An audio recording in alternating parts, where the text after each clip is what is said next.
සාදරයෙන් පිළිගන්නවා ඔයාලා සියලුම දෙනාව මගේ YouTube channel එකට. ඉතින් ඔන්න අස්වැසුම සම්බන්ධ අලුත්ම නිවුස් එකක් අරගෙන තමයි අද මම මේ වීඩියෝ එකෙන් ඇවිල්ලා ඉන්නේ. ඉතින් වීඩියෝ එකට යන්න කලින් ඔයාලා මගේ channel එකට තාමත් අලුත් කෙනෙක් නම් අනිවාර්යයෙන්ම channel එක subscribe කරලා channel එකත් එක්ක දිගටම එකතු වෙන්න.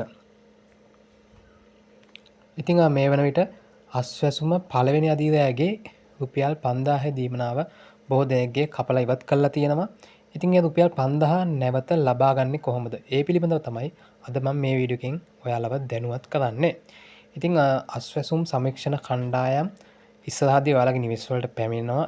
එයාලා නිවෙස් වලට පැමිණලා ඔයාලට මේ රුපියල් 5000 දීමනාව ලබා ගන්න සුදුසු නම් නැවත වතාවක් ඔයාලට මේ රුපියල් 5000 දීමනාව ලබා දෙන්න කියලා රජය විසින් සඳහන් කරලා තිනවා. ඉතින් ඒක දෙන්නේ සුදුසුම පුද්ගලයන්ට විතරයි.